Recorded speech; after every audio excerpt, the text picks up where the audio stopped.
So mapagpalang araw na naman po mga kadesyerto, no? So ito naman po tayo para maghatid ng information po para sa ating mga kababayan dito sa Saudi Arabia. So ano po ba ito? KSAprice.com, familiar po ba kayo dito? So ito po yung website kung saan nyo makikita yung mga sale sa mga iba't ibang grocery stores sa Saudi. So punta po kayo sa browser nyo, type nyo po yung ksaprice.com. Ay, nakikita nyo po yung banner, weekly offers. Makikita nyo rin po yung other department store dito. Pero focus po tayo dito sa grocery. So select nyo po yung vendor. So time to time po baka may ma-receive kayo na ads. So wait nyo lang po matapos yung yellow bar dyan sa taas po.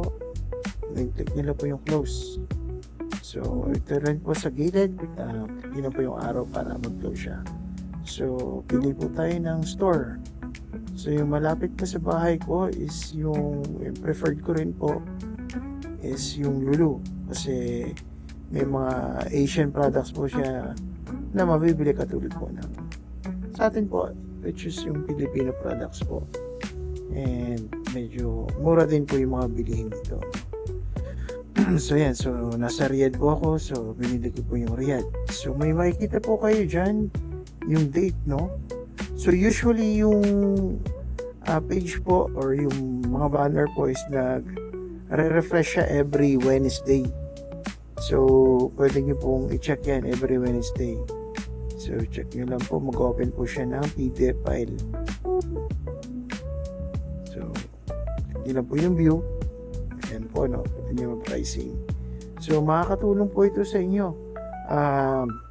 Bago kayo pumunta sa grocery, pwede nyo pong i-check, ilista nyo po muna yung bibili nyo. So makikita nyo rin po dito yung mga sales for electronics. Ayan po. Check naman tayo ibang store. So, may mahilig magbatha. So, check natin ang Nesto.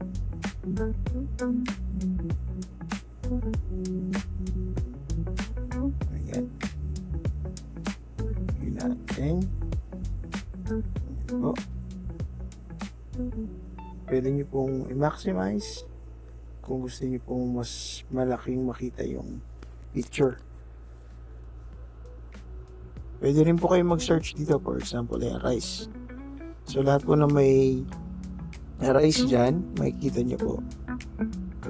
Para mas mabilis magpunta siya dun sa page or anong hinahanap nyo po na item. And check nyo rin po yung lugar, no? So, pinili ka natin si Riyadh, pero may mga location po yung, or may mga branches po ng grocery store. So, yun lang po. So, pwede kayo bumalik ng homepage. So, ayun nga po. Meron din siya for department store or other devices. Kaya po niyan, Jarir. So, pero i-redirect po nila kayo dyan sa website or sa Facebook page. Minsan, no? Store po. So, hindi ko na pa i-open. Balik nyo lang po tayo sa homepage po ulit. So, pwede nyo rin makita dyan, browse po kayo ng iba-ibang categories. So, mobile, laptop, or kung ano pong prepare nyo na gusto nyo tingnan. So, ayun lang po. Sana po nagustuhan ninyo ang ating munting information po. So, kung gusto nyo pa po ng mga ganitong content, just leave your comment po and suggestion. And tatry po natin na gawan po ng video ang mga ito, ano? So, kung nagustuhan niyo po ulit, pwede po bang paki-like and follow po ang page natin. Meron po din tayo sa YouTube. E-search nyo lang po yung kwentong IT sa Disyerto. Ayun lang po, and maraming